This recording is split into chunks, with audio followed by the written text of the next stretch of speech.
get a hankering for a spankering. When I first got sober, I was wearing Napoleon Dynamite glasses. I can go get them. We want to feel good, like Halle Berry in Monster Ball.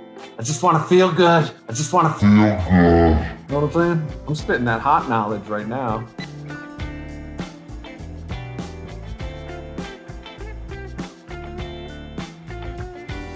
I'm sober, James.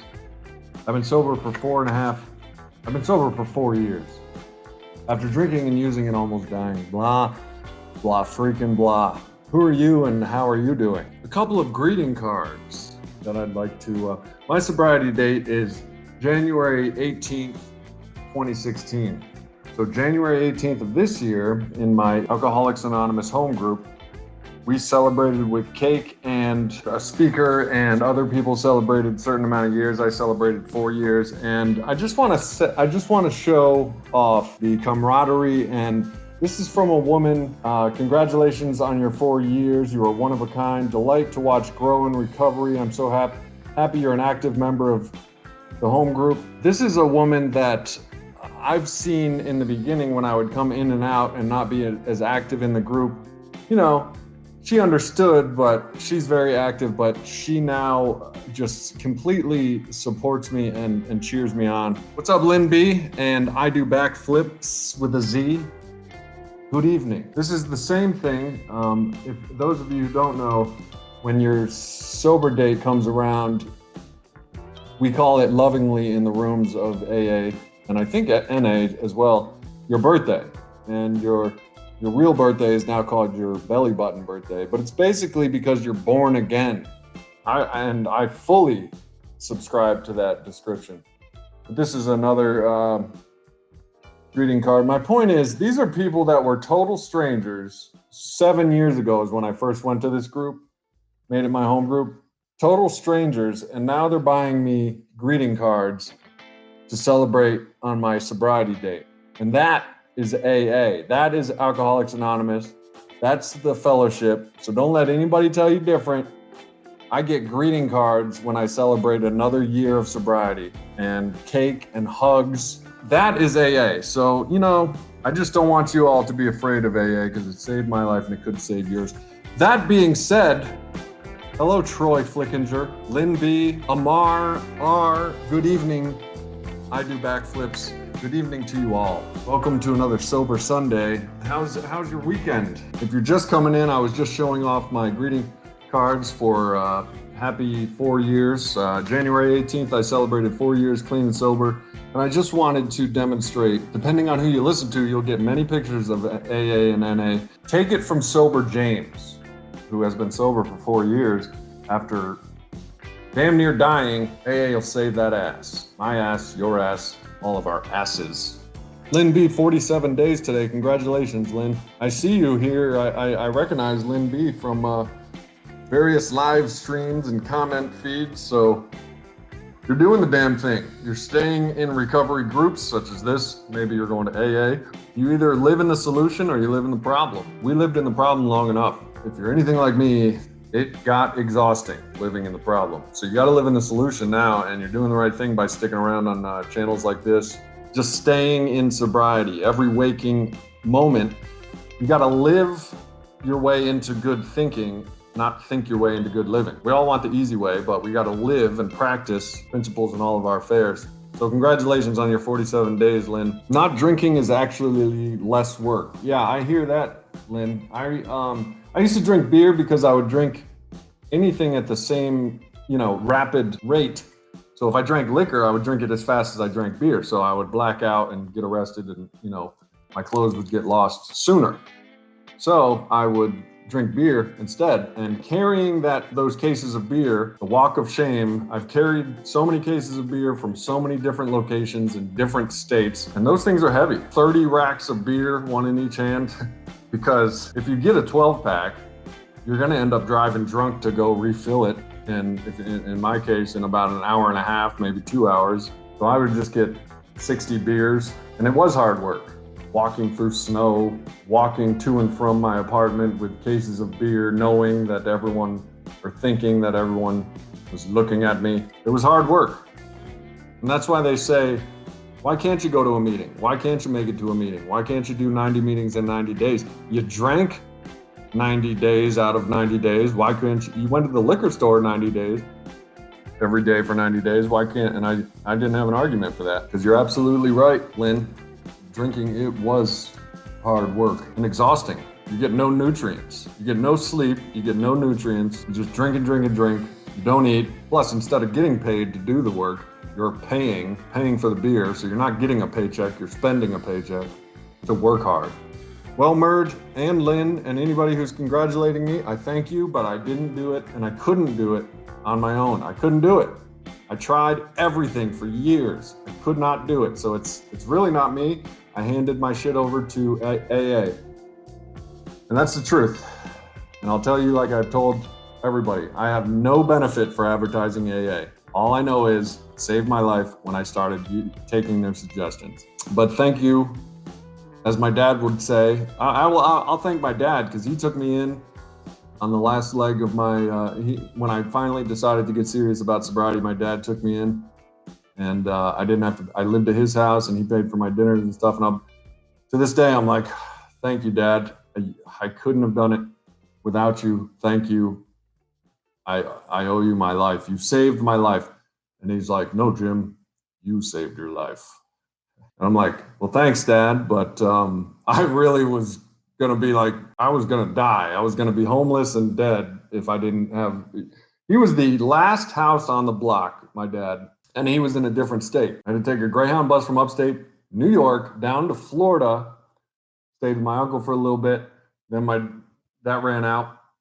Tried Art Institute of Fort Lauderdale. Ended up drinking rum out of coconuts and messing that all up. Got kicked out and was homeless down in Fort Lauderdale. And my dad said, well, if you're really serious, when you're really serious, you can live in my house and get yourself back on your feet. But I digress.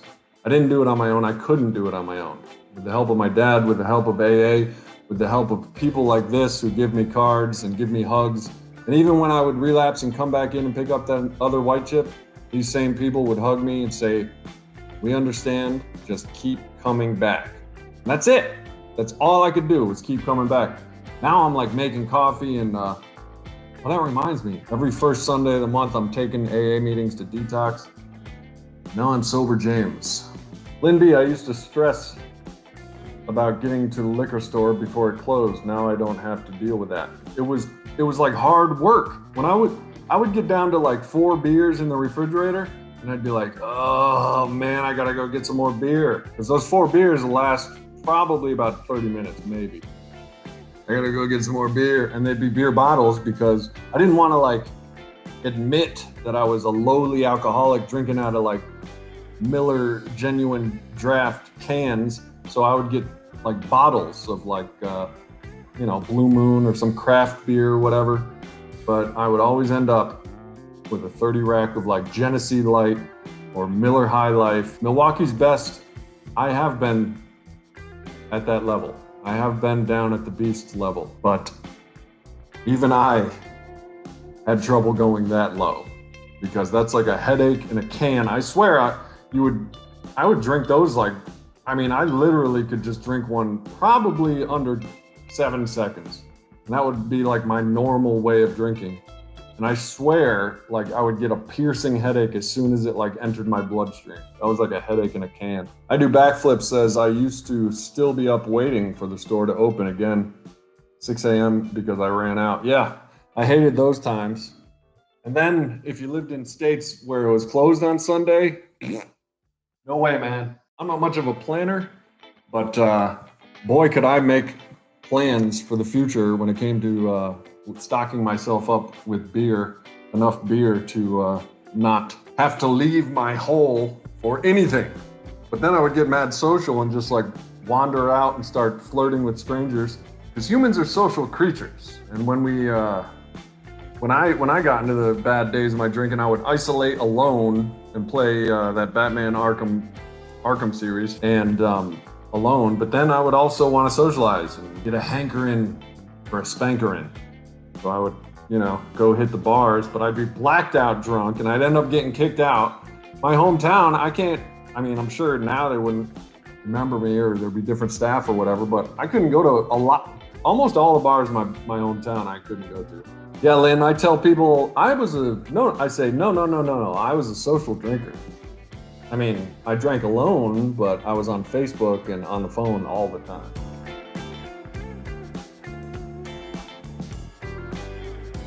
Then you're working so hard drinking and using that you're like, brush my teeth? No way, man. I gotta go to the liquor store.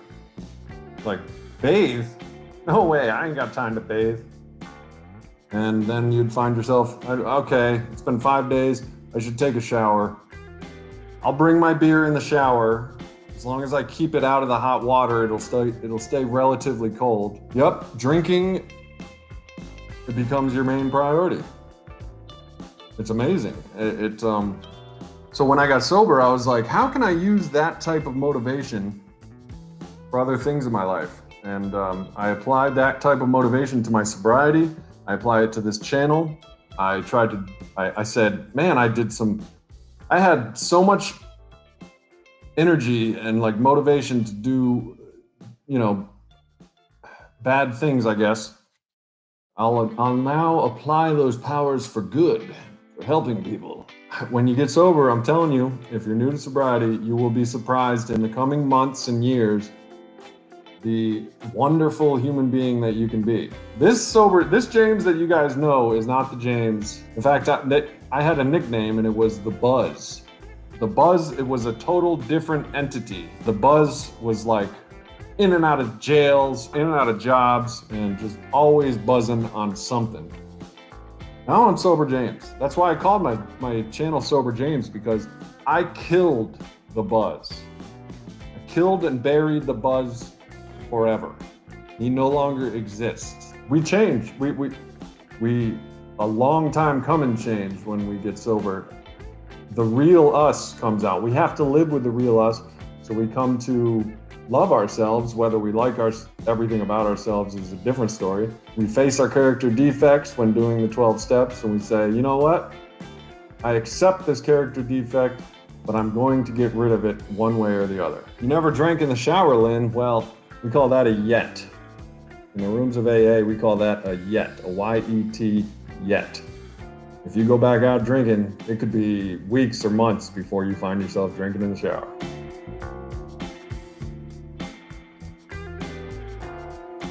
Amar, you drank rubbing alcohol once or twice? I never tried that, but drinking Milwaukee's Best and Crystal Palace vodka in the plastic bottle, but I'm sure if I really needed to, I would have drank rubbing alcohol. Gimme, your day was trash? Well, try and try again. Your life is worth it, and this is why we continue to try to do the damn thing. In fact, all you can do is try. But I'm telling you right now, you can try till you're blue in the face, and you can't do it without a power greater than you or a power greater than alcoholism. And I'm gonna tell you one that's both power greater than you and alcoholism, and it's Alcoholics Anonymous. Just right here, Alcoholics Anonymous. I sent you the link to the book. If you want, I'll send you a book. I think I got 2 of them. It is completely up to you, Murray. That is correct. And that is the irony, that is the great curse and the irony of the addict, is that only when the addict decides that he's had, or he or she has had enough, is when it's actually going to be effective. Recovery, sobriety, any steps you take. As a matter of fact, and rock bottoms are different for everybody. Somebody could get 1 DUI and say, man, this is the worst I've ever gotten, and sober up for the rest of their lives. But usually addiction and alcoholism is so powerful that the rock bottoms have to be harder and harder and harder. And the ultimate rock bottom is death. Unfortunately, addiction takes us there. I'll mail you a book, but you gotta read it. I ain't mailing it unless you give me a book report on it. You gotta read the first 164 pages are the same throughout the editions. And then the back of the book after that has various personal stories. See, this is what I do for my patrons. I'm gonna send Michelle a book. I have a book laying around. I'm gonna send Michelle a book. Yeah, we're all coming over there. Me, Lynn B, Murd, Amar, we're all going to Give Me a Little Everything's house in Arizona. We're gonna have a motherfucking meeting. We're gonna be like, look, bitch, You gotta stop getting these pints, okay? Because you gotta stop drinking if you want to stop drinking. These are these statements that we hear in AA that like piss us off at first, like, just don't drink. It's the first drink that gets you drunk. When I first heard that, I'm like, what the f does that mean? No, it's not. It's like the 6th or the 7th. But what they meant was, when you drink that first drink, alcoholics experience, as a recovering addict on his channel was talking about, the phenomenon of craving. It's also in the big book. And I'm gonna send that to you, Michelle. I thought that I sent you the link, but just like me, when I was in the depths of my despair, I needed help. I needed somebody to be like, here is the book. Here, the book. Read it. And that's what happens when you go to AA. That's why I told you to go to AA. Did you go to an AA meeting today? No. Did you drink today? Yes. Do you sense a pattern here? Here's the deal. You gotta drag your ass to an AA meeting. You're not gonna like everything you have to do. It's not gonna be a pleasant ride in booze. It's not gonna be a booze cruise. I mean, that's why only, what? Would you say recovering addict, like 30% recover or something like that? It's hard. Only champs do it. Are you a champ, Michelle? I think you are. And if you prove me wrong, I don't like being wrong. Don't like being wrong. So if you don't make it, and I gotta go to Arizona to visit a grave and be like, oh, that's what she looks like. Wish I could have seen her alive. I'm gonna be pissed. Honesty, open-mindedness, and willingness. Amar, you sound like you know what you're talking about, brother. That's how we do it. Honesty, open-mindedness, and willingness. HOW, how. Yes, I do backflips. There is usually an old timer at the meeting. That's why I told you, Michelle, get your black woman ass to a meeting. You know, they got Ebony. There's a local group here, the Ebony group. But yes, you're absolutely right. There's usually an old timer that'll give you a free book. There's anybody and everybody is going to give you a book, because helping you helps me. And carrying the message is the 12th step. I'm telling you, Michelle, and anybody who else is doubting it, AA is a power greater than us, and that's what's needed to overpower alcoholism. Period, end of story. Well, I love you too. Gimme. Mickey Rourke's father, massive alcoholic, but sadly drank himself to death. That's what happens. And it's not a pretty death either. You turn yellow. By the time you're 60, you look like you're 90. By the time you're 40, you look like you're 60. And, the death of the alcoholic is not a pretty death. That was one reason, that and not going to prison, that I had to stop, because I want to leave a pretty corpse.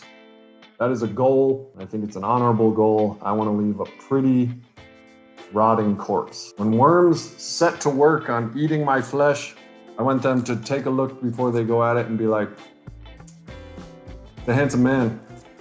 That is a handsome man we're about to eat. But I couldn't do that if I died an alcoholic, because jaundice, in case you don't know, is when your skin turns yellow. Your whole body is affected by alcohol. Recovering Addict on his channel did the effects of alcohol on the body. He goes through an extensive list.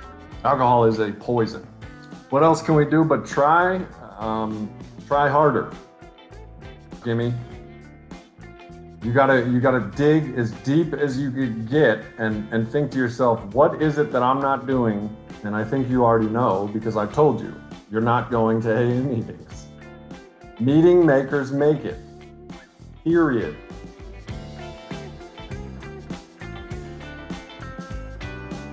It's very simple. It's not easy, but it's simple. You gotta pick yourself up and take that ass to a meeting.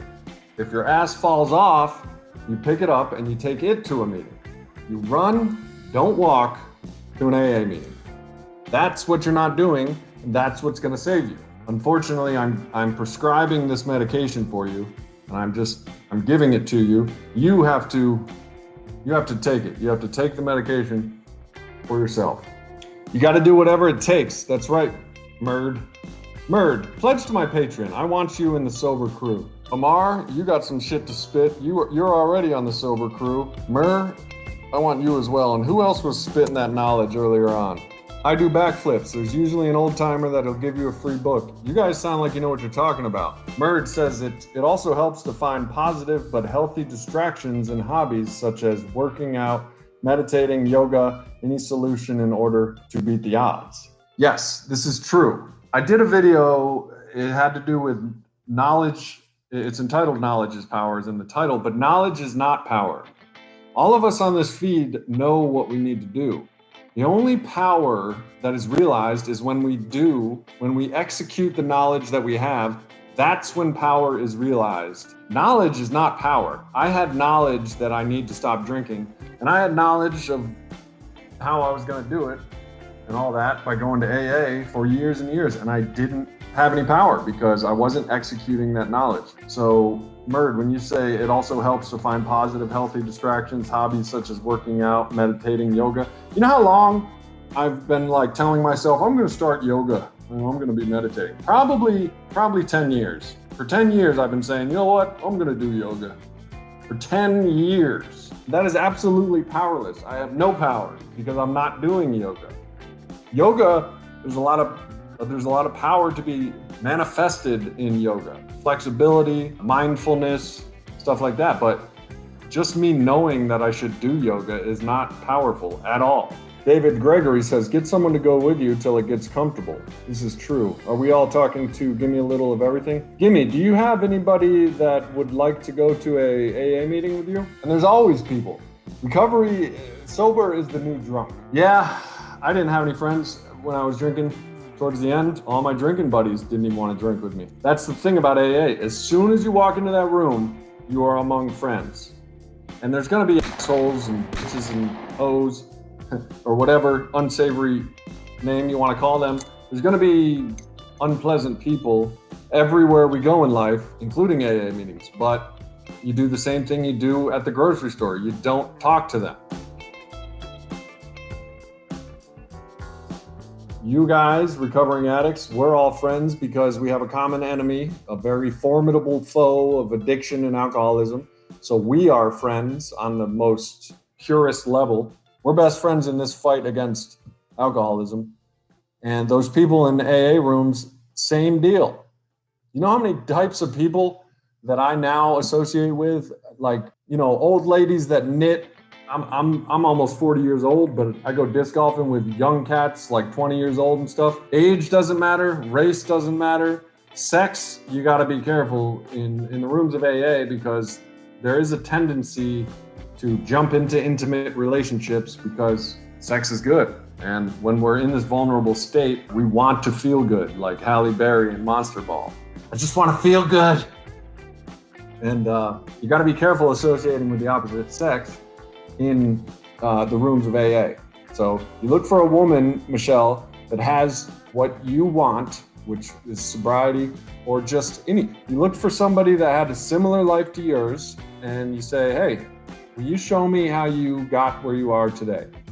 And that is called your sponsor. Most meetings offer temporary sponsors until you find the one you love. Murd, the most of the drinking buddies were parasites, only around just to have a good time.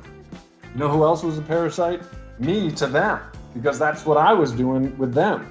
I was just thinking about a guy I used to just go over to his house and drink. One day he's just like, James, and he would smoke pot and drink too, and he was just of the same cloth. One day he was just like, James, when you want to hide from your mom's house, pick another place. I'm like, fuck you too, man. I'm gonna get some tea. Talk amongst yourselves. David Gregory, addiction is related to a spiritual crisis. Not solely a spiritual crisis, David. There is a physical crisis, a mental crisis, emotional, social, sexual crisis going on. But spiritual is one of those things. You are absolutely right. Mario Perez, I live in Central America. It's nice to know that there are others who understand my pain. I understand your pain.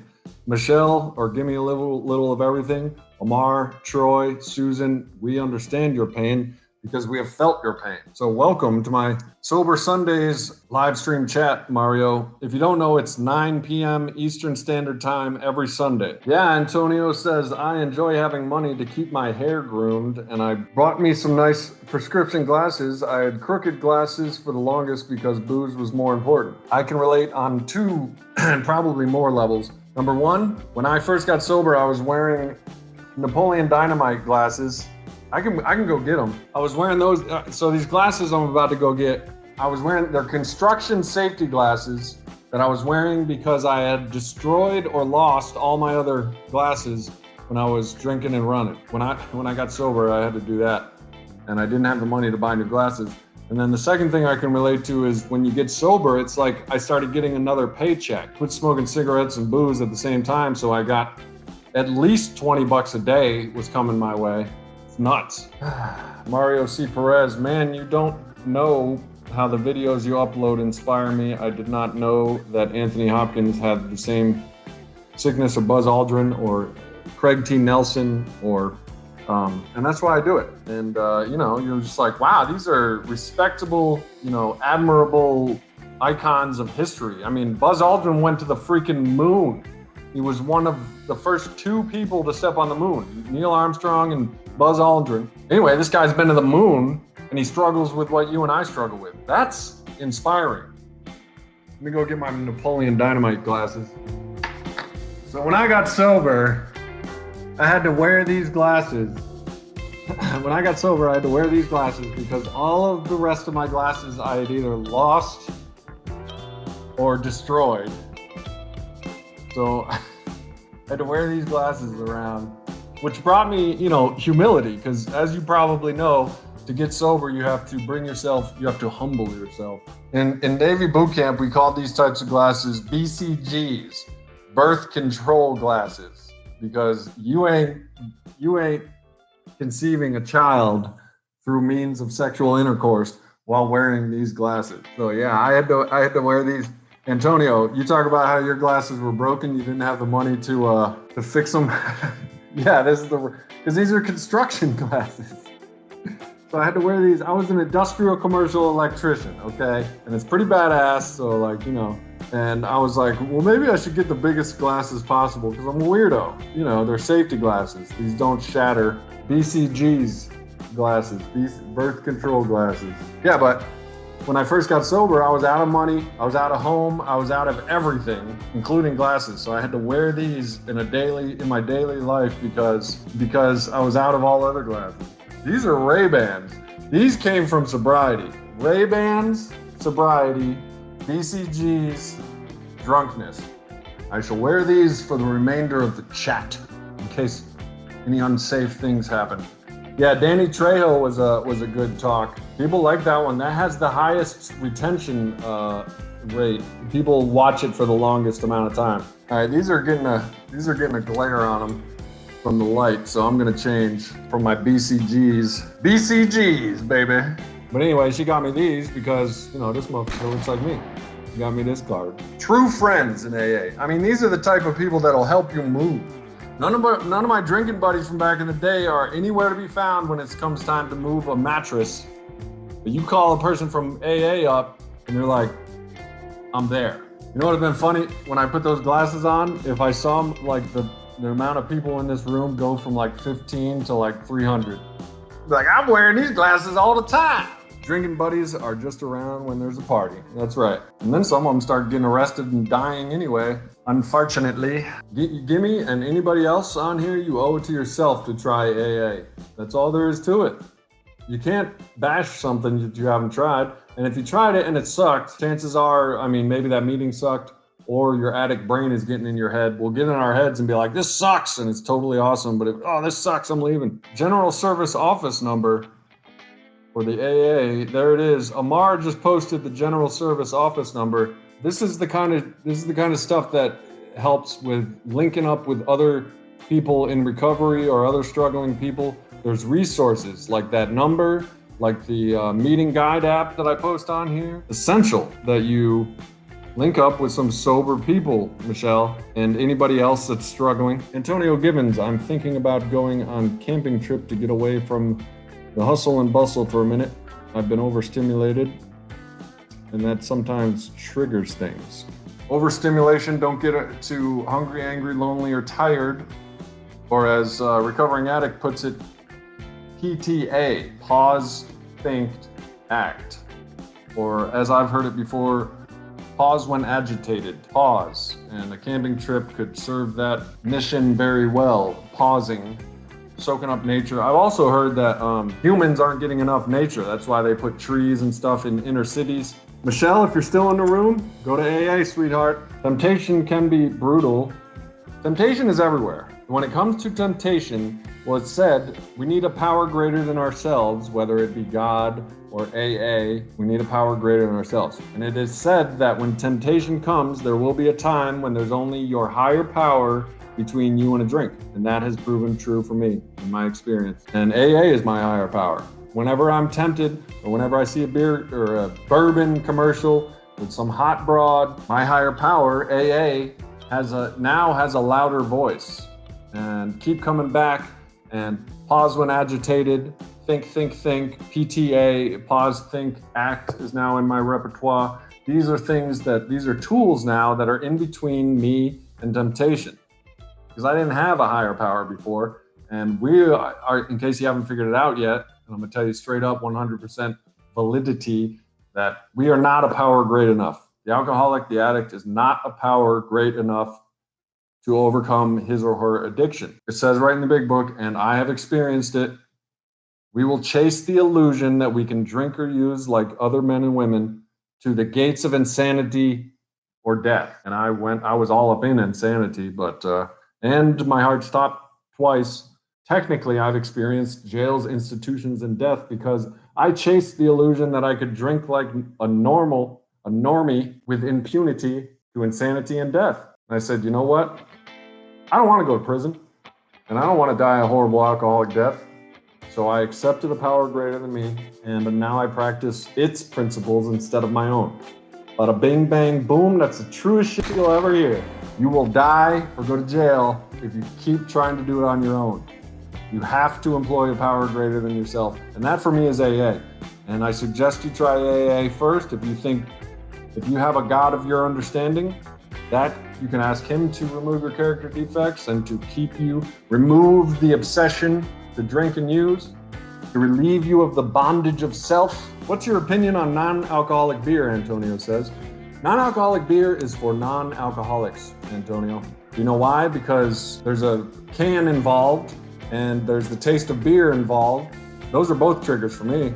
Drinking a cold non-alcoholic beer, that's for non-alcoholics. The crazy part is I never really liked the taste of beer. Although I've drank more beer than probably 10 dudes will in a lifetime, I never liked the taste of beer, so I'd never drink non-alcoholic beer. Alcohol can take away your personality, Antonio, and give you a total different one. Merd, what would be more dangerous, a functional alcoholic or an obvious alcoholic? Or most likely an alcoholic is no good no matter what. Functional is a relative word when it comes to the alcoholic. I know a functional alcoholic. He's probably approaching the age 60.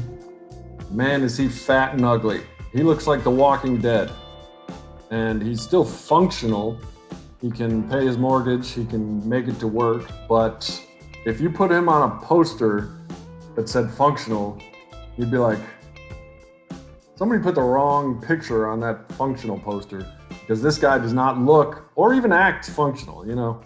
But he's functional because he goes to work and he pays his mortgage, but he's not a good dad, you know. Let's hope he's not watching, because I just described him to a T, and he's gonna be like, hey, fat and ugly, that's me. God damn it, he's talking about me. How many meetings should someone who is new to sobriety go to? 90. 90 meetings in 90 days is the rule of thumb. You just commit to it, and that teaches you multiple things. It teaches you commitment to your sobriety. It teaches you that all meetings are different. If you don't like 1, 2, 3 meetings, you will almost certainly like the 4th. It teaches you that we can apply our vigor and our passion to our sobriety and our dedication. It teaches you that you're an esteemable person. You can achieve small goals at a time. 90 meetings in 90 days. Stay sober, just don't drink, go to meetings. I just want to feel good. I just want to feel good. There is a physical crisis, a mental crisis, emotional, social, sexual crisis going on. And he's going to be like, hey, fat and ugly, that's me.